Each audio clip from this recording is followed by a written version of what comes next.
what makes you feel like you are stuck to the mind, what makes you feel like you are bound inside the mind, is actually your own interest that you have in the projections of mind.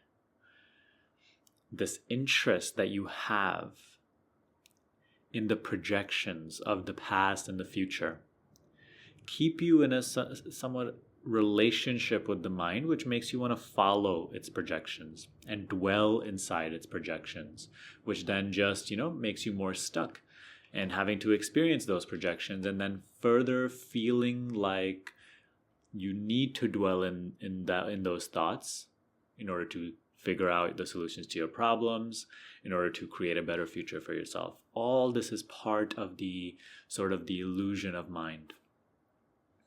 So today, let's get to the root of it, and let's get to how to start creating this space between you and the mind, from which you are able to observe mind, and regardless of its projections, right? Regardless of how triggered the mind may be, how important it seems to have to think this thought, right? A place from where you're able to see that and not have to follow the thoughts.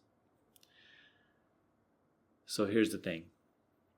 As I said earlier, what keeps you bound in this is the interest that you have in the mind. So here and now, look into your experience, right? Do this with me as I walk you through it. Don't wait till later.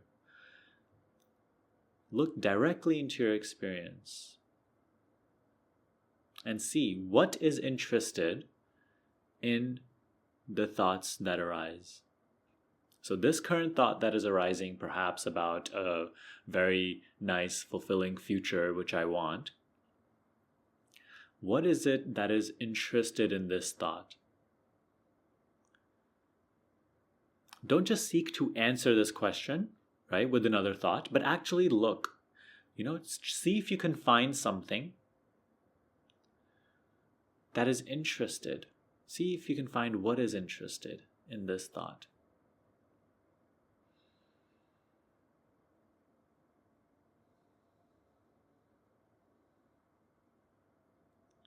What is interested in that thought, if you look closely,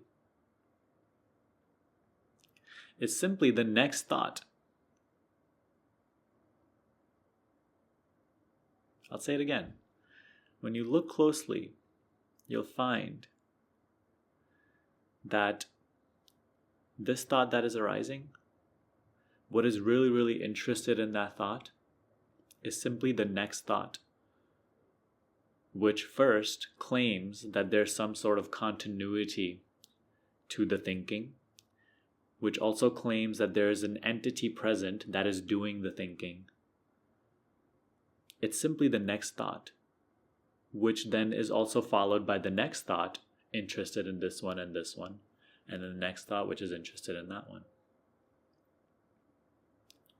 This is what you have to learn to see. The interest itself is not your own. You have no ownership over this interest. From your true position as the seeing, as the knowing, you're able to view even this interest. So this sticky quality, this interest in the projections, it's not itself a thought, right? It's sort of it's subtler than the thought itself. It doesn't have a shape of its own. It's not necessarily as knowable as a thought, but please see for yourself that this interest is knowable. It is very, very obvious. You can't really pinpoint it where it is, and it's not necessarily inside of the thought, but you can see that there's an interest that I have in my stream of thinking. Even if it's completely pointless, there's like some sort of interest that is keeping me in that thinking. I want you to acknowledge that as subtle as this interest may be, right? It's not itself a thought or emotion, but it is knowable. As subtle as it is knowable, it is observable. You're able to perceive the interest itself. So here, let's go to my board, okay? And I often use this board to describe this sort of thing with this diagram. The thought arises here, you see? Your subtle reality.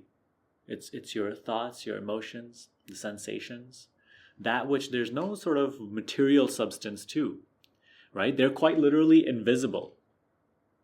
Please see this. Your thoughts, your emotions, your sensations, they are invisible. Yet you know them. Yet there's a knowing of them. A clear, obvious knowing of them.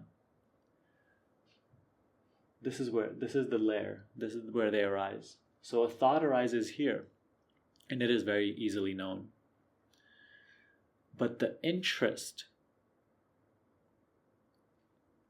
is also just here. It may not itself be a thought, but it is very, very clearly known. And so what we're doing with today's practice is we're becoming aware of this. Because usually when I say, dissolve the interest that you have in your stream of thinking, we don't know what that means. So here today I want you to simply understand what that means is to observe even the interest as an object in awareness, object that arises in awareness. Once it's an object, you need not do anything about it. You can simply observe it and let it be. So from here, you observe this thought that is arising, this juicy thought. But the interest that you have in it, you're no longer struggling against it. You're also bringing that under your conscious observation and seeing that there's an interest in this thought and letting it be. The profound change that happens here is that this practice of observing what is arising, even the subtlest of layers of mind, like the interest, now you're no longer so much interested in the projections or the interest itself. You wake up to a greater curiosity. You're now more interested in the very knowing of the thought and the interest itself.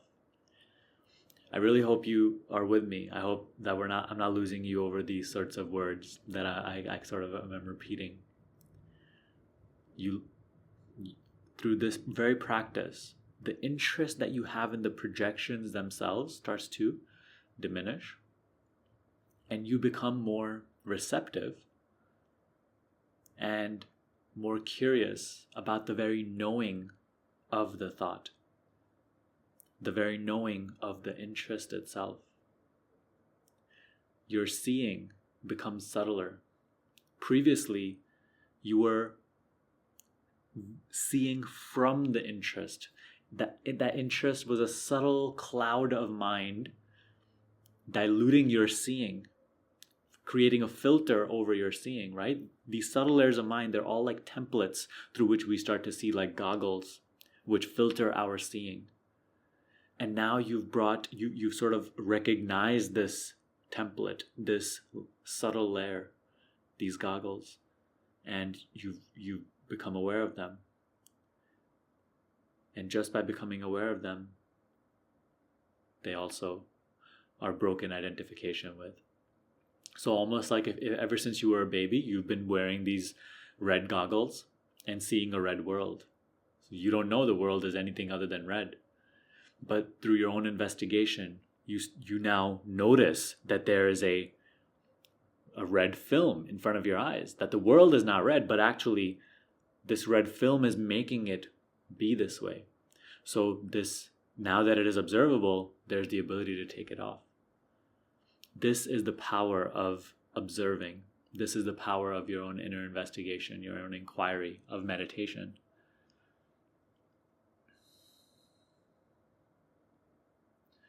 By this practice of observing, we become subtler and subtler in what we see, and thereby become subtler and subtler in our understanding of what we are. You come to start to see that anything knowable cannot be what I am. What I perceive, I am not. Usually, as you go about in the world, all you are aware of is mostly material objects. Your own thoughts and emotions you're not so aware of until you start to to go through the whole spiritual process. And in this sort of, you start to meditate, you start to practice the spiritual discipline, and you start to wake up more and more into your own thoughts, your own emotions. And so this is us becoming even subtler in our seeing, which is bringing these very subtle layers of mind, these templates, these ideas, these concepts, these worldviews, these perspectives, these beliefs, these assumptions under our seeing. And upon the seeing of them, upon bringing them into our conscious observation, becoming aware of them, the unconscious link is broken. And you sort of become free of it. The mind becomes more clear, more transparent, less restless. It is not as much distorting the truth. It's not filtering the seeing. And so naturally, as these subtle layers of mind start to go, the mind becomes quieter. And again, your compulsion, the compulsion you feel to follow the thought stream itself also diminishes more and more.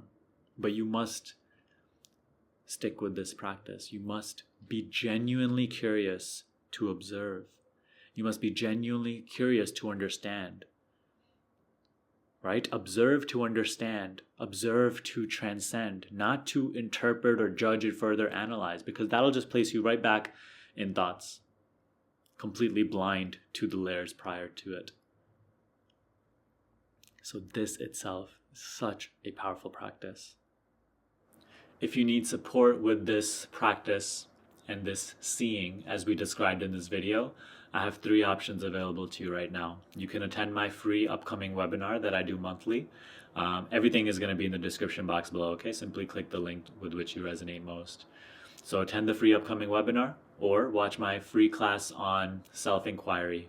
It will walk you step by step on how to implement inquiry and start to refine and deepen your practice.